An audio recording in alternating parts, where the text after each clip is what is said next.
नमस्कार, आप देख रहे हैं CWB हिंदी न्यूज।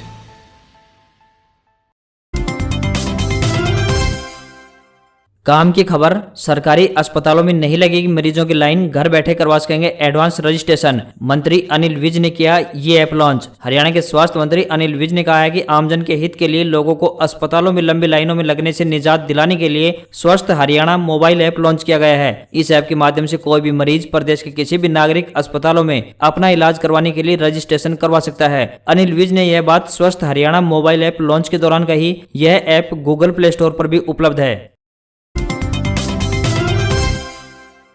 सरसों की बिजाई को लेकर हरियाणा एग्रीकल्चर यूनिवर्सिटी के वैज्ञानिकों ने किसानों के लिए एक सलाह दी है। सरसों रबी में उगाई जाने वाली फसलों में से एक महत्वपूर्ण फसल है। हरियाणा में सरसों मुख्य रूप से रेवाड़ी, महेंद्रगढ़, हिसार, सिरसा, भिवानी व मेवात जिलों में बोई जाती है। किसान सरसों उगाकर कम खर्च में अधिक लाभ कमा रहे हैं। चौधरी चरण सिंह हरियाणा कृषि विश्वविद्यालय हिसार के वैज्ञानिकों ने किसानों के लिए सरसों की फसल की बुआई के लिए सलाह जारी करते हुए कहा है कि किसान बिजाई से पूर्व मौसम के मद्देनजर खेत में नमी का विशेष ध्यान रखें। सरसों की फसल की बुआई का समय 30 सितंबर से 20 अक्टूबर तक होता है, लेकिन इसके बावजूद अगर किसी कारणवश किसान बिजाई नहीं कर पाते हैं तो वे 10 नवंबर तक उचित किस्मों के चुनाव के साथ साथ इसकी बिजाई कर सकते हैं। सरसों की पछेती बिजाई के लिए RH 9801 व RH 30 की बिजाई कर सकते हैं। उन्होंने बताया कि बिजाई के समय खेत अच्छी प्रकार से तैयार करते हुए उचित नमी रखें।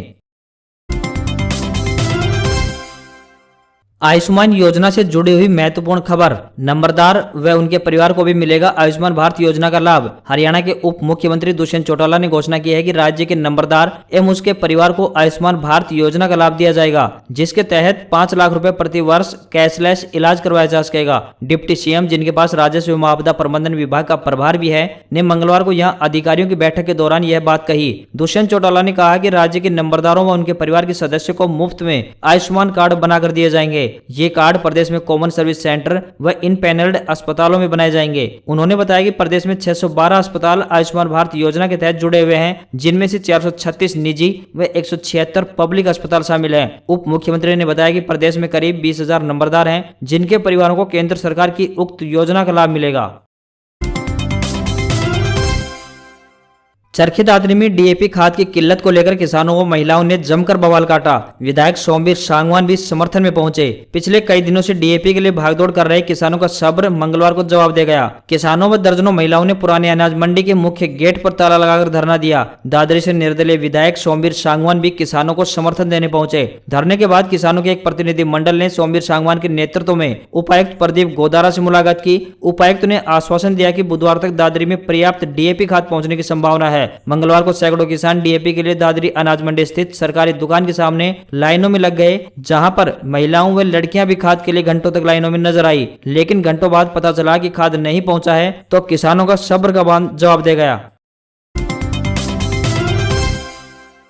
पंचकुला की विशेष CBI अदालत ने आखिरकार डेरा सच्चा सौदा के पूर्व मैनेजर रणजीत सिंह की निर्मम हत्या के मामले में फैसला सुना दिया है। विशेष अदालत ने रणजीत सिंह हत्याकांड में डेरा सच्चा सौदा के गुरमीत राम रहीम सिंह सहित 5 दोषियों को उम्र कैद की सजा सुनाई और गुरमीत सिंह पर 31 लाख रुपए का जुर्माना भी लगाया है। जुर्माने की 50% राशि अभी अदा करनी होगी। इसके अलावा बाकी 4 दोषियों पर 50-50 हजार रुपए का जुर्माना लगाया गया है। गुरमीत पर लगाए गए जुर्माने की आधी राशि पीड़ित परिवार को दिए जाने का आदेश भी दिया गया है। बता दें कि लकड़वाली निवासी अवतार सिंह डेरा सच्चा सौदा के दूसरे गद्दीन सिंह शाह सतनाम सिंह के नाती हैं। 19 साल बाद मामले में CBI के विशेष न्यायाधीश डॉक्टर सुशील गर्ग द्वारा 12 अक्टूबर को सजा सुनाई जानी थी, लेकिन सजा पर सुनवाई पूरी न होने के कारण मामले को 18 अक्टूबर के लिए टाल दिया था। स्कॉलरशिप अपडेट, अल्पसंख्यक समुदाय के विद्यार्थियों को मिलेगी छात्रवृत्ति, ऑनलाइन आवेदन किए आमंत्रित। केंद्रीय अल्पसंख्यक मामले मंत्रालय द्वारा साल 2021-22 हेतु अल्पसंख्यक समुदायों को प्री मैट्रिक, पोस्ट मैट्रिक व मेरिट कम मींस के पात्र विद्यार्थियों को छात्रवृत्ति प्रदान करने के लिए ऑनलाइन आवेदन आमंत्रित किए गए हैं। ऐसे विद्यार्थी आवेदन के पात्र होंगे जिन्होंने अंतिम परीक्षा में 50% या उससे अधिक अंक प्राप्त किए हैं। फतेहाबाद के उपायुक्त महावीर कौशिक ने बताया कि अल्पसंख्यक समुदाय के मुस्लिम, सिख, बौद्ध, ईसाई, जैन एवं पारसी धर्मों से संबंधित पात्र विद्यार्थियों से ऑनलाइन आवेदन आमंत्रित किए जाएंगे। प्री मैट्रिक छात्रवृत्ति के लिए 15 नवंबर तथा पोस्ट मैट्रिक छात्रवृत्ति, मेरिट कम मींस छात्रवृत्ति के लिए 30 नवंबर तक आवेदन किया जा सकता है। इसके लिए राष्ट्रीय छात्रवृत्ति पोर्टल पर आवेदन किए जा सकते हैं। उन्होंने बताया कि आय प्रमाण पत्र तथा अल्पसंख्यक प्रमाण पत्र राज्य सरकार द्वारा घोषित सक्षम अधिकारी द्वारा जारी किया होना चाहिए।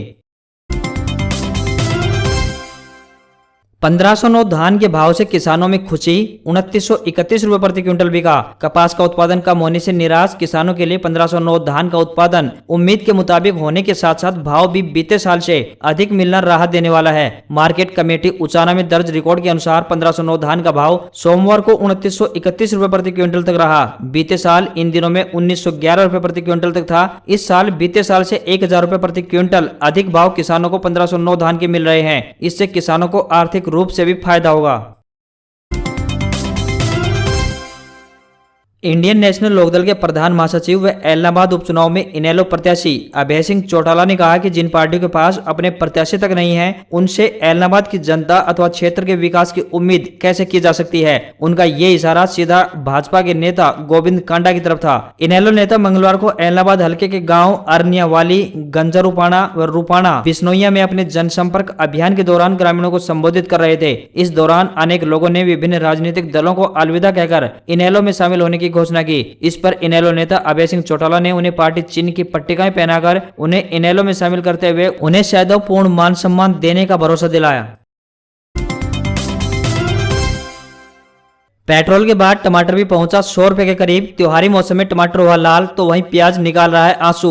पेट्रोल डीजल गैस के बाद अब सब्जियों की आसमान छूती कीमतें भी आम आदमी की कमर तोड़ती दिख रही हैं। त्योहारी मौसम में सब्जियां खासकर प्याज और टमाटर की कीमतों में काफी तेजी देखने को मिल रही है। राजधानी दिल्ली सहित कई शहरों में इनकी कीमत में पिछले कुछ दिनों में काफी तेजी आई है। पेट्रोल डीजल की लगातार बढ़ती कीमत और देश के कई इलाकों में भारी बारिश के कारण फसल खराब होने से सब्जियों की कीमत में तेजी आई है। दाल और प्रमुख खाद्य तेलों की औसत कीमत में पिछले एक महीने में कोई खास बदलाव नहीं देखने को मिला है, लेकिन प्याज और टमाटर की कीमत में भारी इजाफा हुआ है। टमाटर का रेट एकाएक बढ़कर 50 से 60 रुपए किलो तक पहुंच चुका है। एक सप्ताह पहले तक प्याज के दाम भी 30 रुपए किलो तक चल रहे थे, जिसमें अचानक उछाल आ गया है। प्याज सीधे 50 रुपए किलो तक पहुंच चुका है। वहीं टमाटर की नई फसल 2 से 3 महीने बाद ही नहीं आएगी। उसके बाद ही रेटों में भारी गिरावट की उम्मीद की जा सकती है। सूत्रों के मुताबिक देश के कुछ इलाकों में भारी बारिश के कारण आने वाले दिनों में टमाटर की कीमत और ऊपर जा सकती है। राजस्थान के 30 जिलों में डेंगू का कहर। 19 दिन में 6790 से भी ज्यादा केस सामने आए। चिकित्सा अधिकारियों की छुट्टियां रद्द, कंट्रोल रूम खुलेंगे। राजस्थान में डेंगू, मलेरिया और चिकनगुनिया समेत अन्य मौसमी बीमारियों ने कहर मचा रखा है। अस्पतालों में ओपीडी के साथ साथ आईपीडी भी भर्ती होने वाले मरीजों की संख्या भी तेजी से बढ़ने लगी है। इसे देखते हुए मंगलवार को चिकित्सा मंत्री डॉक्टर रघु शर्मा ने प्रदेश के सभी चिकित्सा स्वास्थ्य अधिकारियों यानी सीएमएचओ और विभाग से जुड़े अधिकारियों संग बैठक कर इसे कंट्रोल करने पर चर्चा की। साथ ही मंत्री ने अगले आदेशों तक सभी जिलों के चिकित्सा अधिकारियों की छुट्टियों पर रोक लगा दी है। आपको बता दें कि अक्टूबर में अब तक राजस्थान के 33 में से 30 जिलों में 6790 से अधिक डेंगू के केस सामने आए हैं। यह आंकड़ा लगातार बढ़ता जा रहा है। हर जिले में ओपीडी में मरीजों की लंबी लंबी लाइनें लग रही हैं। 1 दिसंबर से टीवी देखना ज्यादा महंगा। स्टार, वाईकॉम, जी और सोनी के कई प्रीमियम चैनल अब बुके में नहीं मिलेंगे, देने होंगे ज्यादा दाम। 1 दिसंबर से टीवी चैनल्स के बिल बढ़ने वाले हैं। देश के प्रमुख ब्रॉडकास्टिंग नेटवर्क्स वाईकॉम, जी, स्टार और सोनी ने कुछ चैनल्स अपने बुके से बाहर कर दिए हैं और उनके दाम बढ़ा दिए हैं। Telecom regulatory authority of India यानी ट्राई के नए टैरिफ ऑर्डर से लागू करने की वजह से यह दाम बढ़ रहे हैं। इस ऑर्डर को बहाल रखने के बॉम्बे हाईकोर्ट के फैसले को सुप्रीम कोर्ट में चुनौती दी गई है, लेकिन वहां से तत्काल स्टे नहीं मिला। 30 नवंबर को सुप्रीम कोर्ट में इसकी सुनवाई होगी। ब्रॉडकास्टिंग नेटवर्क की किसी बुके में ऑफर किए जाने वाले चैनल की मंथली वैल्यू पहले न्यूनतम 19 रुपए तय हुई थी, लेकिन ट्राई के नए टैरिफ ऑर्डर में यह न्यूनतम 12 रुपए तय की गई है। देश के 7% टीवी व्यूअर्स ही आला कार्ड बेसिस पर चैनल सब्सक्राइब करते हैं, बाकी 93% पूरे बुके को ही सब्सक्राइब करते हैं। अमरिंदर का सियासी धमाका, पंजाब में नई पार्टी बनाएंगे। किसान आंदोलन का सही समाधान निकला तो बीजेपी से गठजोड़ कर लड़ेंगे चुनाव। 1 महीने पहले पंजाब के सीएम की कुर्सी छोड़ने वाले कैप्टन अमरिंदर सिंह ने बड़ा सियासी धमाका किया है। कैप्टन ने साफ कर दिया है कि वह पंजाब में नई पार्टी बनाएंगे और उसी के जरिए 4 महीने बाद होने वाले विधानसभा चुनाव लड़ेंगे। चुनाव से पहले बीजेपी से गठबंधन होगा। इस गठजोड़ में शिरोमणि अकाली दल यानी बादल से अलग हो चुके सुखदेव सिंह ढींढसा और रणजीत ब्रह्मपुरा के गुट को भी जोड़ेंगे। हालांकि उससे पहले कृषि कानूनों के खिलाफ चल रहे किसान आंदोलन का सही समाधान निकालना जरूरी है।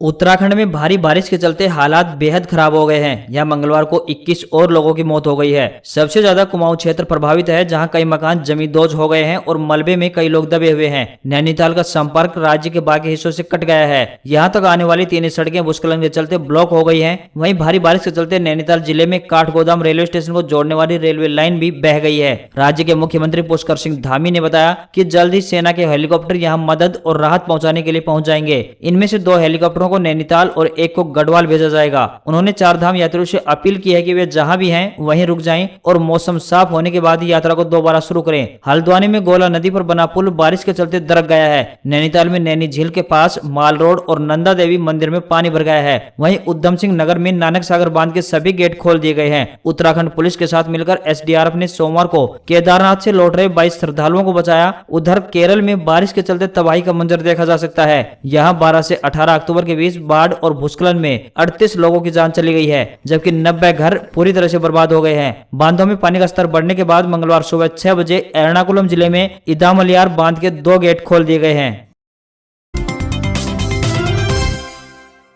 अमेरिकी मीडिया के कुछ हलकों में एक लाजमी सा सवाल उठ रहा है और वो ये कि क्या राष्ट्रपति जो बाइडेन अपने पूर्व बॉस बराक ओबामा की सलाह पर फैसले ले रहे हैं और सरकार चला रहे हैं। बाइडेन ने 20 जनवरी को व्हाइट हाउस में बतौर राष्ट्रपति एंट्री की थी। 9 महीने से ज्यादा गुजरे, लेकिन बाइडेन की अप्रूवल रेटिंग 50% से ज्यादा नहीं हुई। उनके ज्यादातर फैसलों पर सवालिया निशान लग रहे हैं, फिर चाहे वो ज्यादा टैक्स कलेक्शन का मसला हो या फिर कोविड कंट्रोल का हो या फिर अफगानिस्तान का मामला हो। अगले महीने यूएन की COP26 क्लाइमेट समिट होनी है। यह ग्लासगो यानी स्कॉटलैंड में होगी। पेरिस क्लाइमेट समझौता ओबामा के दौर में हुआ था और खास बात यह है कि इस समिट में अमेरिका की तरफ से बराक ओबामा भी हिस्सा लेंगे। हालांकि ये अभी तक तय नहीं है कि क्या ओबामा और बाइडेन एक साथ इस समिट में हिस्सा लेंगे या उनके इवेंट्स अलग अलग होंगे। मार्च में इस तरह की खबरें सामने आई कि बाइडेन अब भी ओबामा से करीब करीब हर मसले पर सलाह मशविरा करते हैं। जब व्हाइट हाउस से इस बारे में पूछा गया तो जवाब मिला, हाँ, प्रेसिडेंट बाइडेन नियमित तौर पर ओबामा से प्रोफेशनल और पर्सनल मैटर्स पर बात करते हैं। गोल्ड सिल्वर अपडेट 47,472 रुपए पर पहुंचा सोना, तो वहीं चांदी भी 64,000 के पार निकली। सोने चांदी की चमक एक बार फिर बढ़ने लगी है। सराफा बाजार की बात करें तो सोना 47,384 रुपए प्रति 10 ग्राम पर पहुंच गया है, तो वहीं चांदी भी 63,110 रुपए किलो बिक रही है। फेस्टिवल सीजन में सोने की डिमांड में तेजी आएगी। इसके चलते दिवाली तक सोने के दाम 50,000 रुपए को पार कर सकते हैं।